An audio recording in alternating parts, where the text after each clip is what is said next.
नमस्कार, कान्तिपुर समाचारमा स्वागत छ। सुरु गरौँ अहिलेका मुख्य समाचारबाट। प्रधानमन्त्रीका निकट सहयोगी सहित बालुवाटारका 68 कर्मचारीमा कोरोना संक्रमण। देशभर संक्रमितको संख्या लगातार दोस्रो दिन 2000 भन्दा माथि। प्रदेश 5 को राजधानी भालुवाङ बनाउने पक्षमा उभिन मुख्यमन्त्री पोखरेलको आग्रह। नेताका लहरमा राजधानी तोक्दा राज्य कोषमा आवश्यकताभन्दा बढी भार। पेट्रोलियम पदार्थ चोरी र मिसावटमा अगुवा व्यवसायी संलग्न गिरोह नै सक्रिय। ट्याङ्करको लकिङ प्रणालीलाई समेत निस्तेज पारेको खुलासा।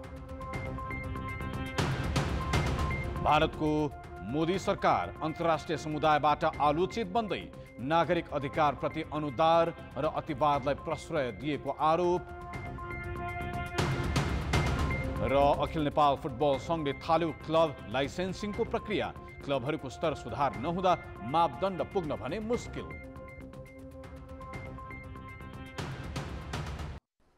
प्रधानमन्त्री निवासमा 63 सुरक्षाकर्मीसहित 68 जनामा कोरोना भाइरस संक्रमण पुष्टि भएको छ।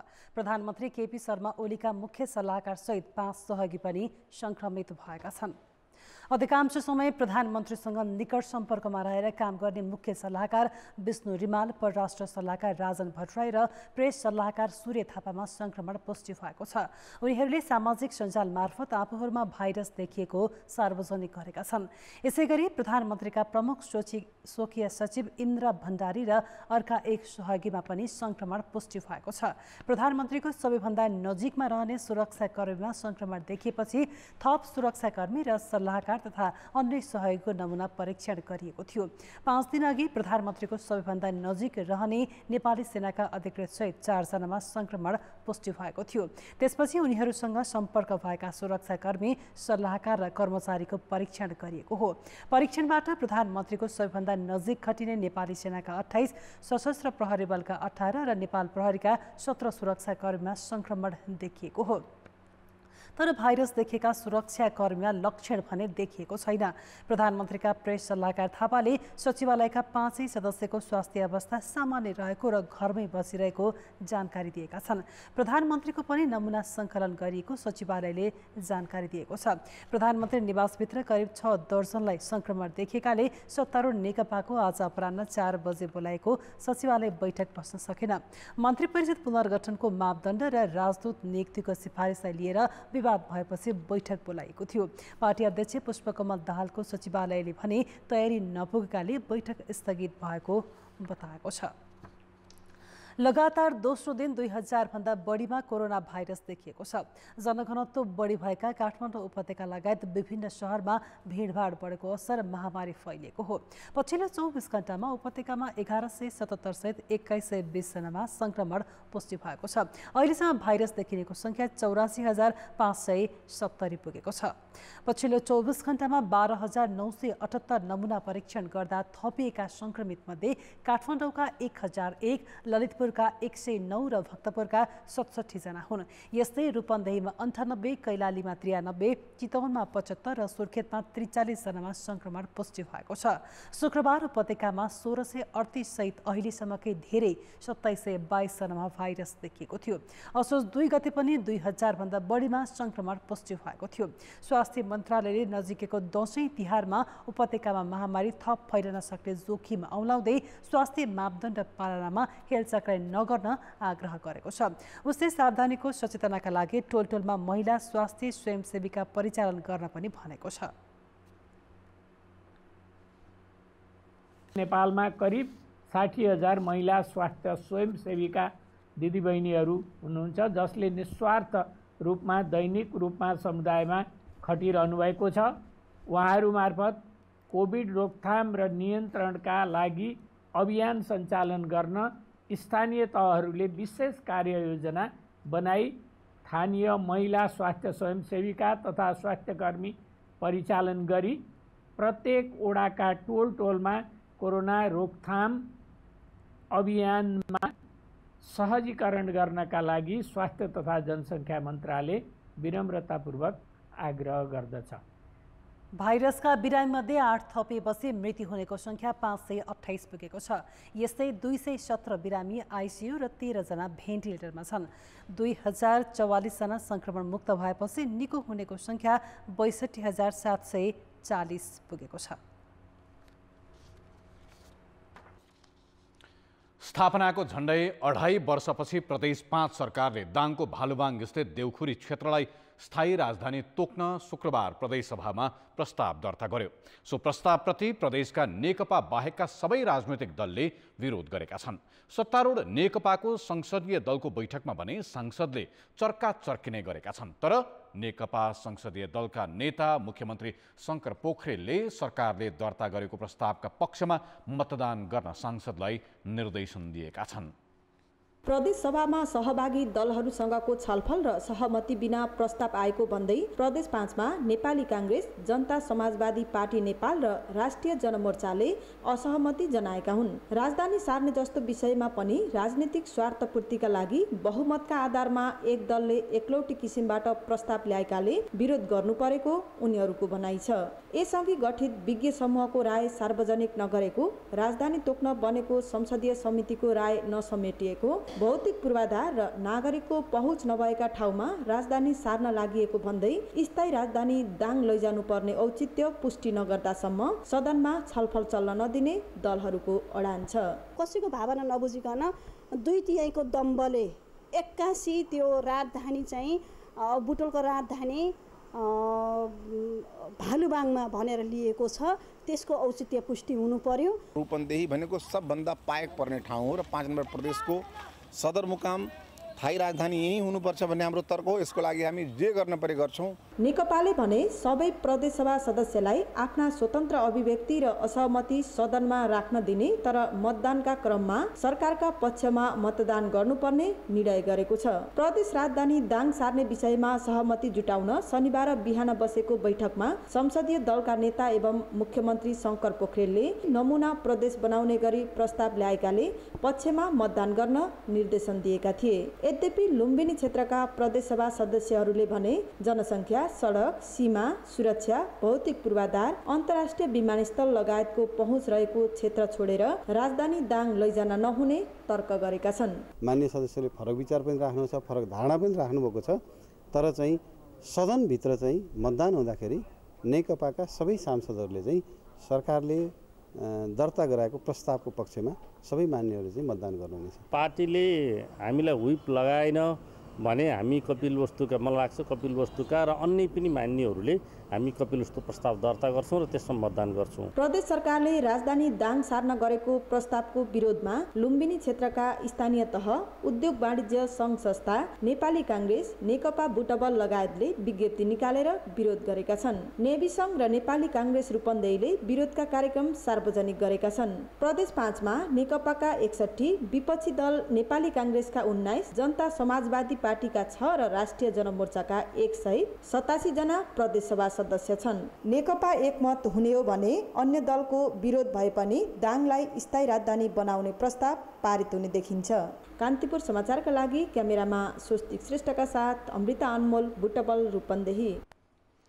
प्रदेश 5 सरकारले दाङको राप्ती गाउँपालिका अन्तर्गत पर्ने भालुबाङ बजार, अर्घाखाँचीको सेतगङ्गा नगरपालिका र दाङको गडवा गाउँपालिकाको केही वडामा जग्गा रोक्का गरेको छ। तर भालुबाङको पुलचोक बजार क्षेत्रमा भने यो निर्णय कार्यान्वयन गर्न चुनौती देखिएको छ।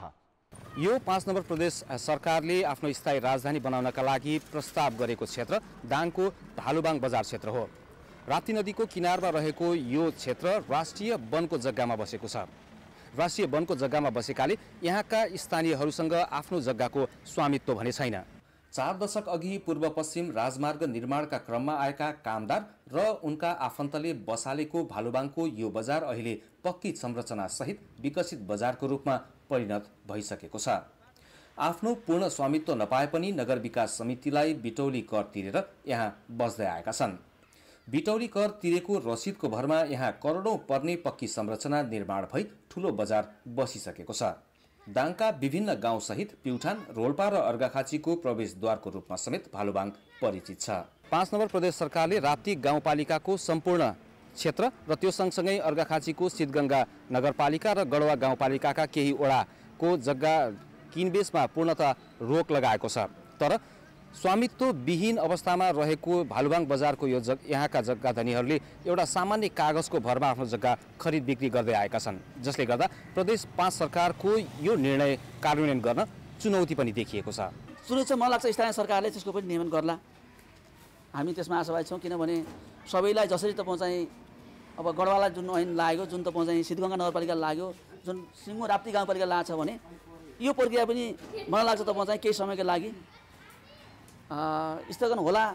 प्रदेश राजधानीका रूपमा प्रस्ताव भए लगत्तै जग्गा कारोबारीबाट हुन सक्ने चलखेल रोक्नुका साथै जग्गा अधिग्रहण गर्न सहज बनाउने उद्देश्यले यस क्षेत्रको जग्गा रोक्का गरिएको छ।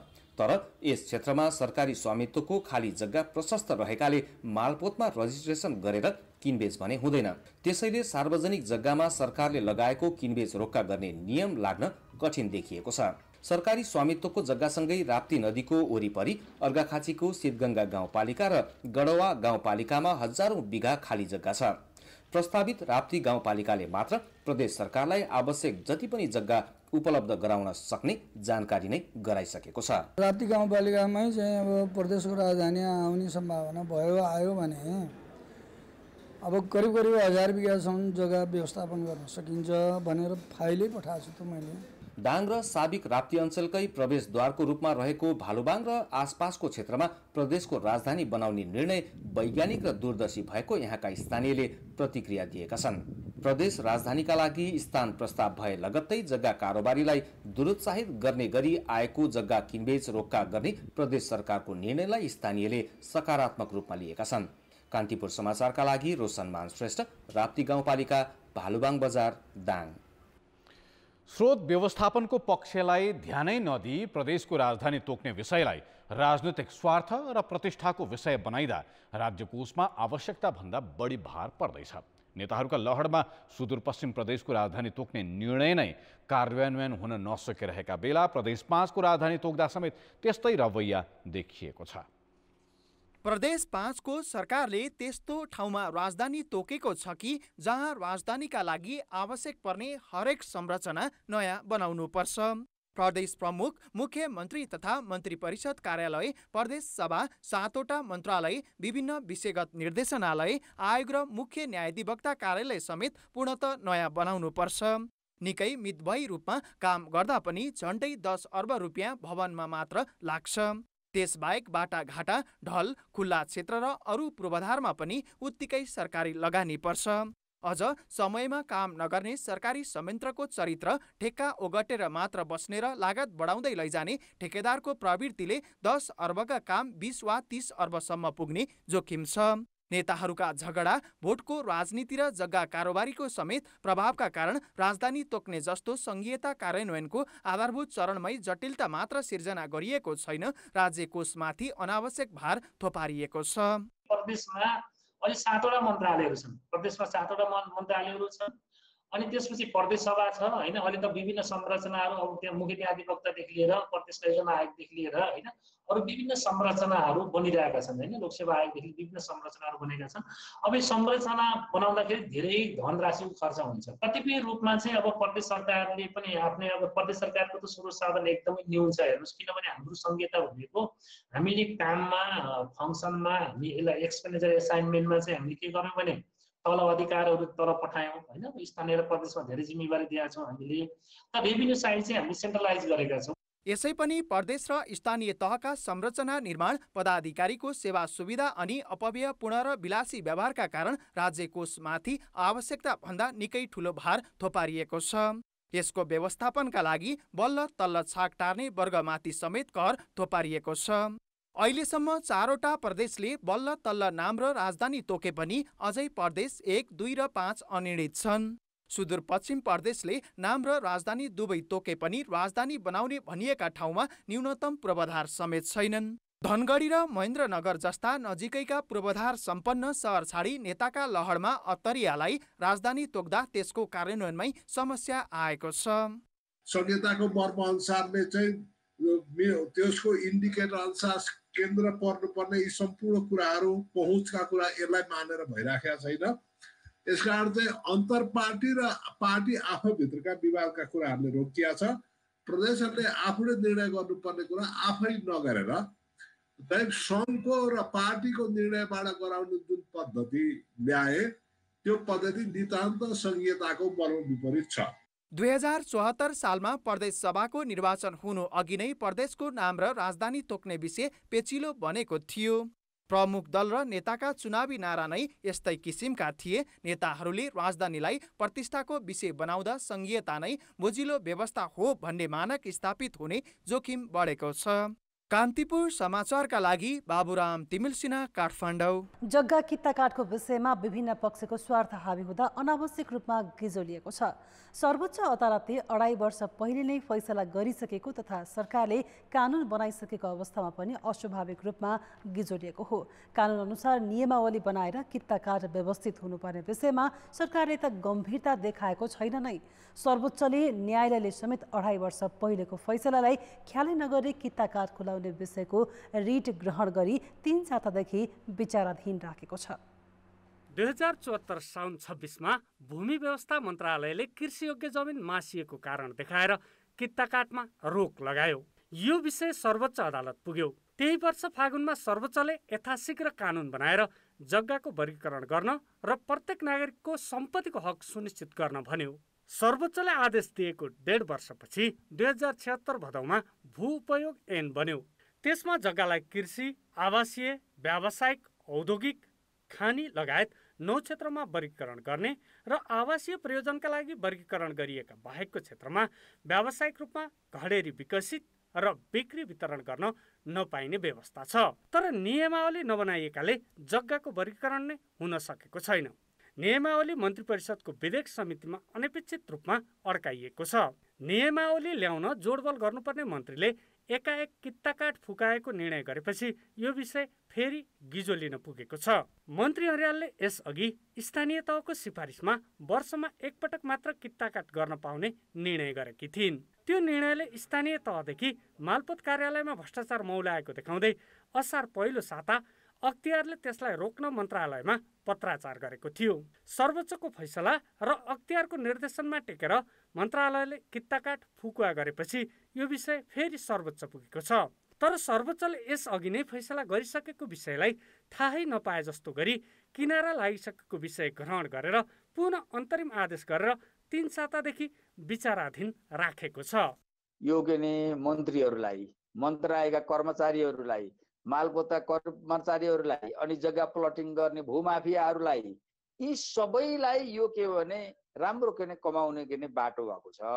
त्यसकारण उनीहरू के गर्छन् भने एउटा निश्चित जुन नियम हो त्यो नियम बनाउन दिने पक्षमा उनीहरू रहँदैनन्।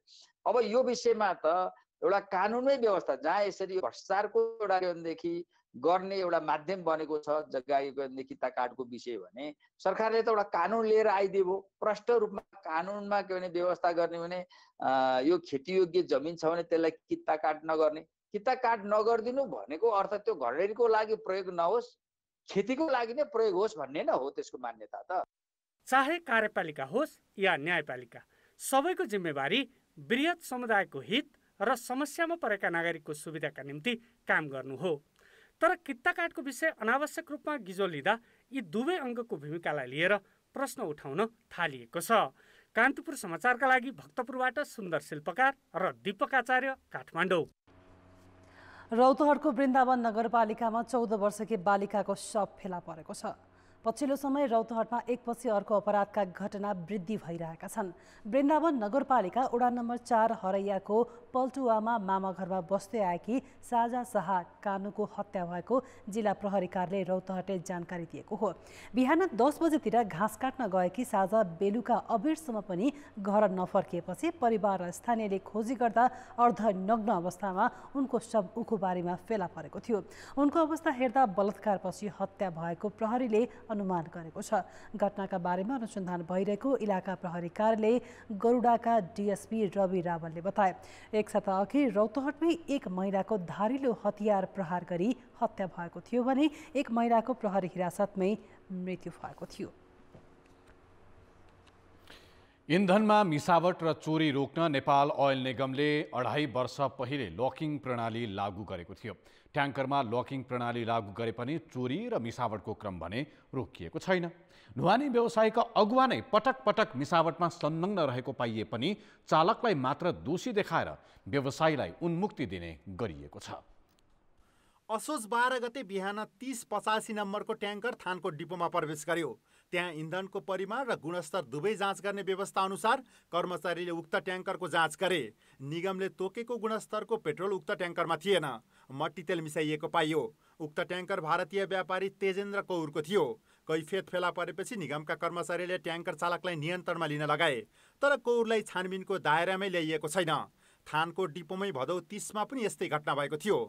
7256 नम्बरको पेट्रोल बोकेको ट्याङ्करमा 1000 लिटर केमिकल मिसाइएको पाइयो। तर यो घटनामा त गुणस्तर जाँच गर्दा गर्दै चालक समेत भाग्न सफल भए। ट्याङ्कर निगमको नियन्त्रणमा रहे पनि व्यवसायी परमेश्वर कुमार श्रेष्ठ कहाँ छन् अत्तो पत्तो छैन।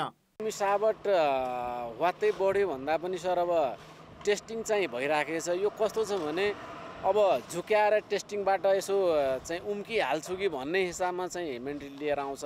तर के छ भने त्यस्तो चाहिँ हुँदैन। पछिल्लो समय चाहिँ दुईवटा चाहिँ फेला परेको छ। अब योभन्दा पनि अब क्रिमिनल टाइपका मान्छे जहाँ पनि हुन्छ, त्यसले गर्दा चाहिँ उनीहरूले जुन सोच राखे अब यहाँ आएर हामी उम्कन पाउँछौँ भने त्यो उनीहरूको त्यो नै गल्ती भयो। किनभने हाम्रो अब साइन्टिफिक ल्याबोरेटरी छ, अब नयाँ नयाँ इक्विपमेन्ट छ, त्यसले गर्दा के छ भने टेस्टिङमा फेला परिहाल्छ। निगमले इन्धनमा मिसावट र चोरी रोक्न 2074 फागुनमा लकिङ प्रणाली सुरु गरेको थियो। इन्धन भरेको ठाउँमा लकिङ गरेपछि डिपोमा नखन्याएसम्म व्यवसायी र चालक कसैले पनि कुनै हानि नोक्सानी गर्न नसक्ने भनिएको थियो। तर निगमकै अनुगमनबाट मिसावट गर्ने प्रवृत्ति कति पनि नघटेको देखिएको छ। असोज 6 मा त्रिशुलीमा खसेको भनिएको 28-22 नम्बरको ट्याङ्कर समेत निगमले मिसावट विरुद्ध कारबाही चलाएको थाहा पाएपछि नियोजित रूपमा दुर्घटना गराएको हुन सक्ने आशंकामा छानबिन भइरहेको छ। त्यो ट्याङ्कर अप्सरा कणेलको हो। उता अम्लेखगञ्जमा पनि 3वटा ट्याङ्कर मिसावटयुक्त भेटिएका छन्। भारतमा सहुलियतको मट्टीतेल सस्तोमा पाइने भएकाले व्यवसायीले उताका व्यापारीसँगको मिलेमतोमा मिसावटलाई निरन्तरता दिइरहेको अनुसन्धानले देखाएको छ। यसरी मिसावट गर्ने 15वटा ट्याङ्कर सञ्चालकको समूह नै सक्रिय रहेको र ती सबैलाई कारबाहीको दायरामा ल्याउने प्रयास भइरहेको निगम स्रोतको भनाइ छ। तर तेलमा मिसावट गरी निगम र उपभोक्ता दुवैलाई ठग्ने व्यवसायीलाई कारबाही नगरी उन्मुक्ति दिने प्रवृत्तिले यस क्षेत्रको व्यतिथि नियन्त्रणमा नआएको हो। छानिएका मध्येमा परीक्षण गरिएका मध्येमा 5वटा, अझ परीक्षण गर्दा कति बाँकी ऱ्यान्डम स्याम्पलिङ गर्दाखेरिको जम्मा 5वटा मात्रै हो। त्यस हुनाले यो मन्त्री इमानदार हुने हो भने यो सल्ल चाहिँ के छ कारबाही पनि हुन्छ। हाम्रो कुरा के रह्यो भन्दा मन्त्री के को लागि हो भन्दा कारबाही कानुन चलाउनलाई रोकावटको लागि मन्त्री होइन। मन्त्री के को लागि हो भन्दा मन्त्री त कानुन चलाउनको लागि हो। त्यस हुनाले म आग्रह गर्न चाहे कान्तिपुर टिभी मार्फत तिनलाई तत्कालै के छ भने पक्राउ गरेर कारबाही गर्नु पर्यो। फागुन अन्तिम साता परमेश्वर कुमार श्रेष्ठ, केशव कुमार उप्रेती, कुलवीर सिंह र पुरुषोत्तम अर्यालका 4वटा ट्याङ्करमा ल्याइएको डिजेलमा मट्टीतेल मिसाएको भेटिएपछि निगमको छानबिन समितिले दोषी व्यवसायीमाथि कारबाहीका लागि सिफारिस गरेको थियो। तर पेट्रोलियम डिलर एसोसिएसन र ढुवानी महासङ्घका महासचिव विश्व अर्यालका भाइसहित पुरुषोत्तम सहित सबै व्यवसायीलाई जोगाइएको थियो। अहिले कारबाहीमा समेत विश्व अर्यालको ट्याङ्कर कैफियत भेटिएपछि नाम मात्रैको जरिमाना गरेर कुनै मुद्दा नचलाई छाडिएको छ। निगमले व्यवसायीको प्रभावमा परेर दोषीलाई जोगाउँदै जाने हो भने चोरी र मिसावटको रोग कहिल्यै नियन्त्रणमा आउने छैन। कान्तिपुर समाचारका लागि क्यामेरामा प्रवीण गेवालीका साथ सुमन पन्थ, काठमाडौँ। चिकित्सा शिक्षा र स्वास्थ्य सेवा सुधारका अभियन्ता डाक्टर गोविन्द केसीको स्वास्थ्य 20 दिनदेखिको अनसनका कारण जीर्ण बन्दैछ। तर उनको माग सम्बोधनका लागि सरकारले पहलै गरेको छैन। माग सम्बोधन र जीवन रक्षाका लागि दबाब दिन विभिन्न समूहले प्रदर्शन गरिरहँदा पनि सरकारले सुनेको नसुने गरिरहेको छ। कर्णाली स्वास्थ्य विज्ञान प्रतिष्ठानमा MBBS को पढाइ सुरु गर्नुपर्ने र सातै प्रदेशमा सरकारी मेडिकल कलेज स्थापना गर्नुपर्ने लगायतका माग राखी डाक्टर केसी भदौ 29 गतेदेखि अनसनमा छन्। जुम्लामा अनसन थालेका केसीको स्वास्थ्य कमजोर भएकाले 1 सातापछि काठमाडौँ ल्याइएको थियो। त्रिवी शिक्षण अस्पताल महाराजगञ्जमा अनसनरत केसीको स्वास्थ्य जटिल बन्दै गएको छ। उहाँको मुटुको चालहरूमा पनि गडबडी देखिएको छ, जसले गर्दाखेरि उहाँ एकदमै कमजोर पनि हुनुभएको छ। उहाँलाई कसैको सहारा चाहिने भएको छ र उहाँ राम्रोसित बोल्न पनि नसक्ने अवस्थामा पुगिसक्नु भएको छ र उहाँलाई तत्कालै आइसियुमा लानुपर्ने अवस्था छ। तर उहाँको भनाइ भनेको आइसियु अरू मानिसहरूलाई चाहिरहेको अवस्थामा, बिरामीलाई चाहिरहेको अवस्थामा म बस्दिँदाखेरि झन् त्यो बिरामीले नपाउन सक्छ भनेर बिरामीको लागि उहाँ आइसियु नगएर यतै बसिरहनु भएको अवस्था छ। तर केसीको यो अवस्थाले सरकारलाई छोएको छैन। केसीका माग सम्बन्धमा सरकारले अहिलेसम्म वार्ताको पहल समेत गरेको छैन। उनको सरकारलाई सुनाउन विभिन्न समूहले प्रदर्शन गरिरहे पनि सुन्ने तत्परता सरकारले देखाएको छैन। अहिलेको जुन सरकार छ उसले 2 वर्ष अगाडि जुन सम्झौता गरेको थियो त्यसलाई कार्यान्वयन गर्नुपर्ने, स्वास्थ्य सेवालाई काठमाडौँभन्दा बाहिर लैजानुपर्ने, चिकित्सा शिक्षाको गुणस्तर कायम गर्नुपर्ने भन्ने जुन माग छन् त्यो चाहिँ वास्तवमा सरकारले आफै गर्नुपर्ने मागमा एकजना सत्याग्रहीले त्यो माग उठाइदिएर सत्याग्रहमा बस्दाखेरि अनि त्यस पछाडि उहाँको स्वास्थ्य बिग्रेर ज्यानै जोखिममा पर्दा पनि सरकारले त्यसो भन्नु भनेको एकदमै दुःखको कुरा हो। पूर्व राष्ट्रपतिदेखि पूर्व प्रधान न्यायाधीश समेतले भेटेर अनसनप्रति ऐक्यबद्धता जनाएका छन्। केसीको जीवन रक्षाका लागि मानव अधिकार आयोगले समेत सरकारको ध्यानाकर्षण गराइसकेको छ। तर पनि सरकारले सुनेको नसुनै गर्नु विडम्बनापूर्ण छ। कान्तिपुर समाचारका लागि क्यामेरामा रूपक कोइरालाका साथ नारायण किलम्बु, काठमाडौँ।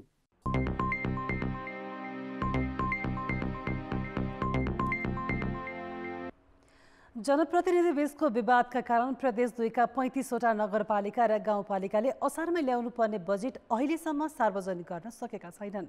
योजना बाँडफाँड, कमिसन लेनदेन लगायतका विषयमा तालमेल नमिलेपछि बजेट सार्वजनिक नभएको स्थानीयको आरोप छ।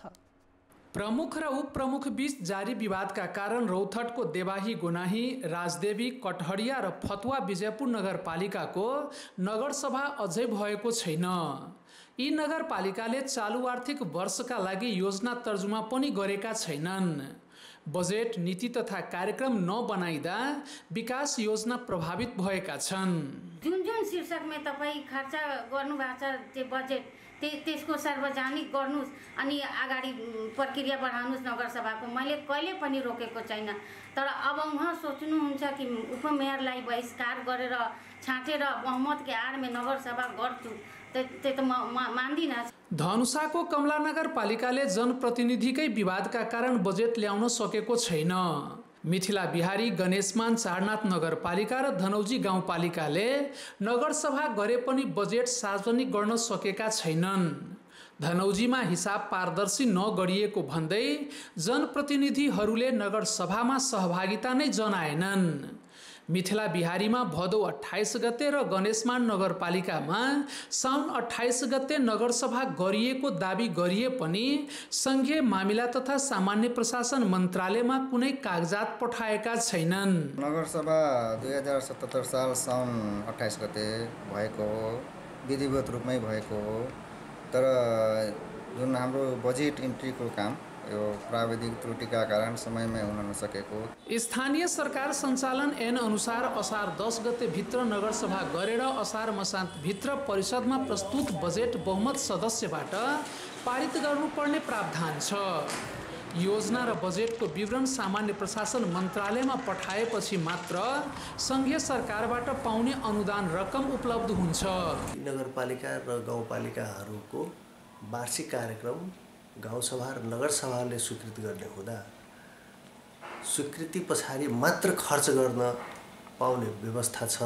प्रदेश 2 का 136 मध्ये 35वटा स्थानीय तहले संवैधानिक व्यवस्था अनुसार चालु आर्थिक वर्षको बजेट सार्वजनिक गर्न सकेका छैनन्। प्रथम चौमासिकको 2 महिना बितिसक्दा समेत स्थानीय तहले बजेट ल्याउन तदारुकता देखाएका छैनन्। आन्तरिक विवादका कारण स्थानीय तहमा विनियोजित विकासे रकम खर्च समेत हुन सकेको छैन। कान्तिपुर समाचारका लागि रौथट सहकर्मी राजेश्वर पाण्डेका साथ अमरकान्त ठाकुर, जनकपुर धाम, धनुषा। अब जनमतको अन्तिम परिणाम। जनमतमा हिजो हामीले सोधेका थियौं, कमसल र हानिकारक सेनिटाइजरको बिक्री बढ्नुमा कसलाई बढी दोषी ठान्नुहुन्छ? ए उत्पादक, बी नियामक र सी उपभोक्ता। जनमतको अन्तिम परिणाम यस्तो छ, ए उत्पादक मा 34%, विनियामकमा 56% र सी उपभोक्तामा मात्र 10% मत प्राप्त भएको छ।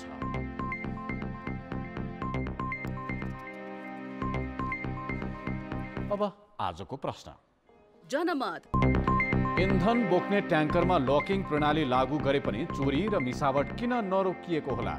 ए. कर्मचारीको मिलेमतो, बी. खराब व्यवसायको दबदबा र सी. प्रविधि नै कमजोर।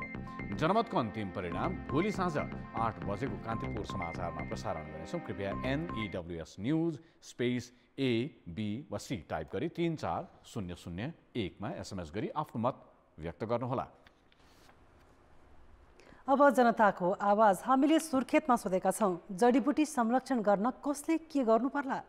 जनताको आवाज। जराबाट लिने चिजहरू जरा पुरै निमिटान नपर्ने, रुखबाट लिएको चिजहरू, पातहरू पत्यङ्गबाट लिएको चिजहरू त्यसलाई फेरि पुनः पछिल्लो अर्को वर्षलाई पनि प्रयोग हुने गरी त्यसलाई संरक्षण पनि गर्नुपर्छ। हाम्रै गाउँघर वरिपरि भएका औषधिहरू छन्।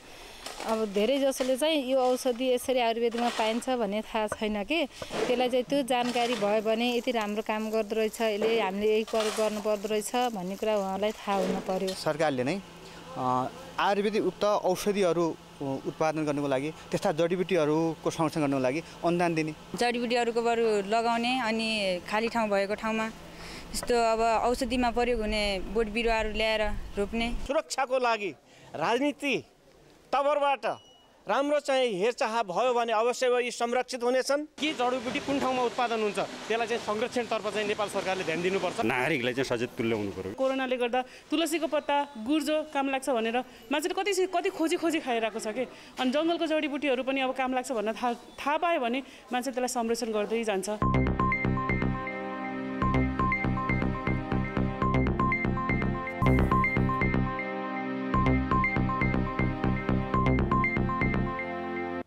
नमस्कार, कान्तिपुर खेलकुद समाचारमा स्वागत छ। अन्तर्राष्ट्रिय फुटबल महासङ्घ फिफाले क्लबहरूलाई स्तर अनुसार फरक फरक प्रतियोगिता खेल्न मापदण्ड तय गरेको हुन्छ, जसलाई क्लब लाइसेन्सिङ भनिन्छ।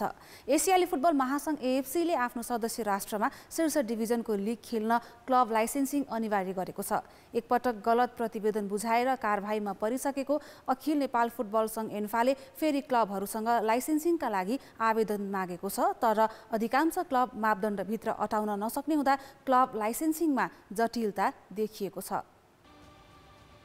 गत वर्ष मुलुकको A डिभिजन लिग खेल्ने क्लबहरूलाई AFC को आचार संहिता विपरीत इजाजत दिएको भन्दै एन्फा कारबाहीमा परेको थियो। क्लबहरूका झुटा कागजात AFC मा बुझाएर क्लब लाइसेन्स लिएको आरोपमा एन्फाले $35,000 अमेरिकी जरिवाना पनि तिर्यो। यो सँगै सबै क्लबको लाइसेन्स आवेदन पनि अस्वीकृत भयो। अहिले एन्फाले क्लबहरूसँग फेरि आवेदन माग गरेको छ, तर क्लबहरूको स्तरमा सुधार आएको छैन। गत बिहिबार सबै क्लबले आफू क्लब लाइसेन्स प्राप्त गर्न सक्षम रहेको दाबीसहित कागजपत्र भने बुझाएका छन्।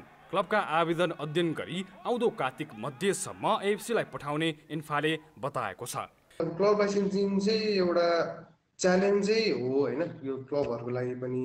अब बर्डन नभनौँ, अलिकति यो चाहिँ क्लब लाइसेन्सिङ भनेको एउटा जटिलै भनौँ क्लबहरूको लागि। यो चाहिँ अब अलिकति प्रोफेसनल नभइसकेका सिचुएसनमा क्लब्सहरूको युथ डेभलपमेन्ट, अब हामीसँग कम्पिटिसन्स पनि छैन धेरै हैन।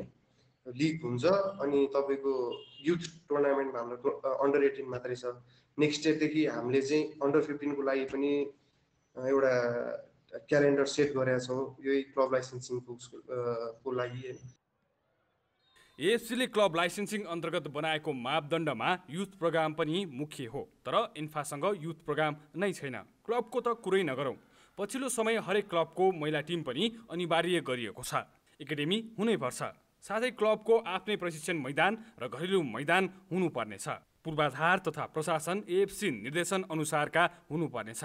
स्वास्थ्य कर्मचारी, मिडिया अफिसर अनिवार्य हुनुपर्ने न्यूनतम मापदण्डमा समेत नेपाली क्लबहरू खरो उत्रिन सकेका छैनन्। अब गाह्रो त अभियसली छ हैन। अब अहिलेको सिनारियो झन् अब क्लब एक त अब क्लब चलाउने गाह्रोको टाइममा अब यस्तो अब क्राइटेरियाहरू मिट गर्नु एक हिसाबले अब प्रोफेसनल वेमा जाने हिसाबमा त राम्रै हो। मैदान आफ्नै नभए पनि लिजमा लिएर क्लबहरूले चलाउन सक्छन्, तर नेपाली क्लबहरूको स्थिति हेर्दा इजाजत सहजै प्राप्त गर्न कठिन देखिएको छ। पनि हो ग्राउन्डको चाहिँ विभागीयको मात्रै देखिएको छ, तर विभागीयलाई पनि गाह्रो छ, किनभने त्यो ग्राउन्डको चाहिँ एउटा ओनरसिप हुन्छ नि त हैन। ओनरसिप भनेको अब जस्तो लाल पूर्जा चाहियो हैन, लाल पूर्जा छैन भने अब कसैसँग लिजमा लिएको हुनु पर्ला। जुन नेपाललाई चाहिँ अब ग्राउन्डहरू लिजमा लिए पनि हुन्छ अरू यताउता भनेर अब हामीले चाहिँ जसरी हुन्छ लाइसेन्सिङ लिने भनेर एउटा कति डकुमेन्ट्सहरू मिलाएर गर्लाौँ, त्यसले चाहिँ झन् पछि अलिकति नकारात्मक असरहरू गर्छ कि जस्तो लाग्छ मलाई। क्लब लाइसेन्सिङ व्यावसायिकताको सूचक हो, न्यूनतम मापदण्ड पनि नेपाली क्लबले पुर्याउन सकेका छैनन्। कान्तिपुर समाचारका लागि किशन भण्डारी, काठमाडौँ। इङ्ग्लिस प्रिमियर लिगमा चेल्सीले क्रिस्टल प्यालेसमाथि 4-0 गोलको शानदार जित हात पारेको छ। घरेलु मैदान स्ट्यामफोर्ड ब्रिजमा साँझ भएको खेलमा चेल्सीका लागि डेब्यू गरेका वेन चिलवेलले 1 गोल गरे। चेल्सीले सुरुवातदेखि नै प्यालेसलाई दबावमा राखेको थियो, तर गोलका लागि भने दोस्रो हाफसम्म कुर्नु पर्यो। 50औं मिनेटमा चिलवेलले गोलको खडेरी तोडे। 66औं मिनेटमा चिलवेलकै सहयोगमा कुर्त जुमाले अग्रता दोब्बर बनाए। 78 र 82औं मिनेटमा जोर्जिनोले पेनाल्टीमा गोल गरेपछि चेल्सी विजयी भयो। साताका अरू खेल हुनु अघि चेल्सी शीर्ष 4मा उक्लिएको छ। उसको 4 खेलबाट 7 अङ्क छ। अहिले एभर्टन र ब्राइटन बीचको खेल जारी छ। आजै 10:15 बजे लिड्स र म्यान्चेस्टर सिटी आम्ने सामने हुनेछन् भने 1:15 बजे न्युक्यासल र बर्नले प्रतिस्पर्धा गर्नेछन्। खेलकुद समाचार अहिलेलाई यति नै। अब मौसम सम्बन्धी जानकारी।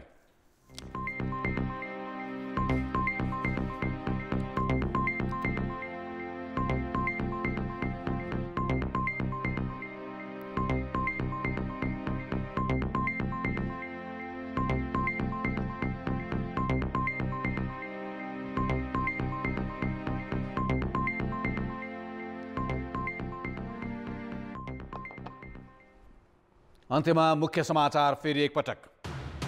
प्रधानमन्त्रीका निकट सहयोगी सहित बालुवाटारका 68 कर्मचारीमा कोरोना संक्रमण। देशभर संक्रमितको संख्या लगातार दोस्रो दिन 2000 भन्दा माथि।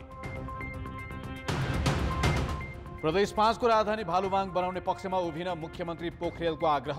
नेताका लहरमा राजधानी तोक्दा राज्य कोषमा आवश्यकता भन्दा बढी भार।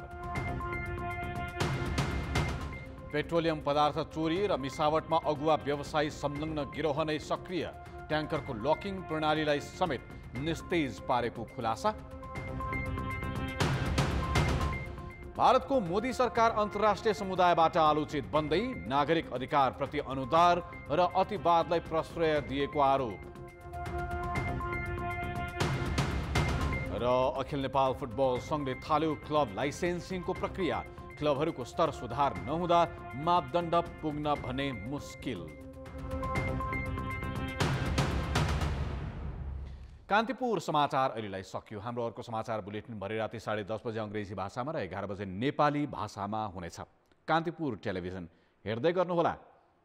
नमस्ते।